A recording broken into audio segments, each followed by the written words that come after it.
So I was on vacation all last week, and during that time, I completely forgot about the fact that Mike Lindell, founder and CEO of MyPillow, was doing his ridiculous thanks-a-thon, is what it was called, over the Thanksgiving holiday to basically give us all the evidence we needed of election fraud before he filed his lawsuit with the Supreme Court.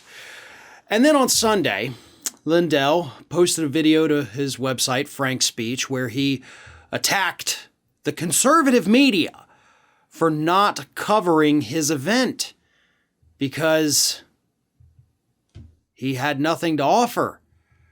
And unfortunately for Lindale, and he was very angry in this video, by the way, but he also has not been able to find any state attorney generals willing to sign on and actually file his lawsuit.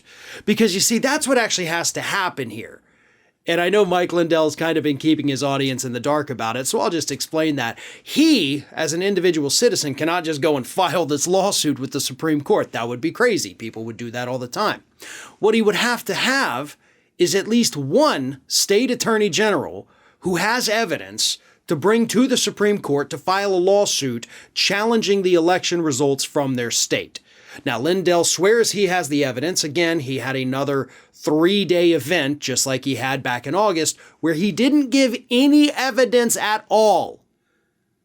He threw out some pieces of paper with numbers that his team had typed on them, and that's not evidence. I can print out pieces of paper with numbers on them too. That means absolutely nothing.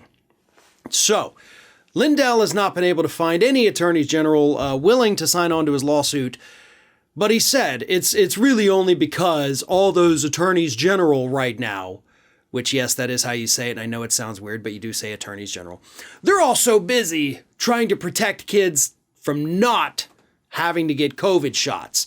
And you know, once they get that under control, they're absolutely going to sign on to this lawsuit and file it with the Supreme Court.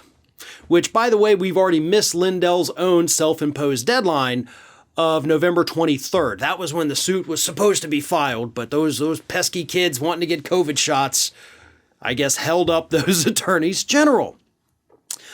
So, this has been Lindell's biggest embarrassment to date. But luckily for him, few people were paying attention. And I think that's kind of why he decided to do it over the Thanksgiving week. You know, people tuned out. They weren't paying as much attention to politics. They were cooking turkeys. They were arguing with family members at the dinner table. They were Black Friday shopping. Or in my case, they were simply on vacation and wanted to unplug for a while. It was helpful. It was, restoring. So nobody was paying attention to the fact that this crackpot is going out there, still whining about the 2020 election, still claiming to have all the evidence, and yet refusing to turn any of that evidence over. Lindell is finished.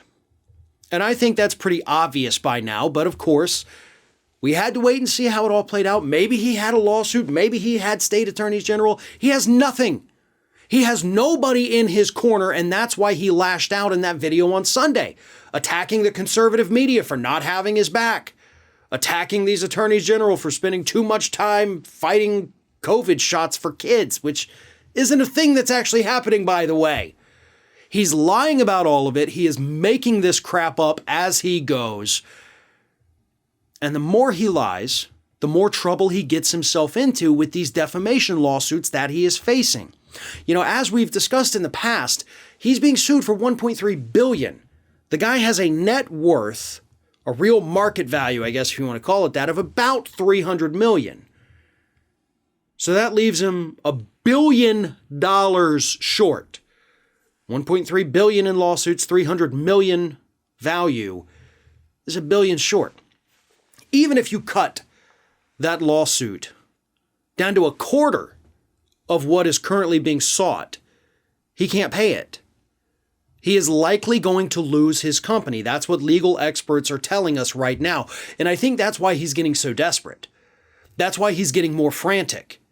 You know, this guy overcame a lot in his life, struggled with drug addiction and all kinds of horrible things. And good for him for getting past that and starting a very profitable company. But you threw it all away because you threw your lot in with Trump. And now, because of that, you're likely going to lose it all.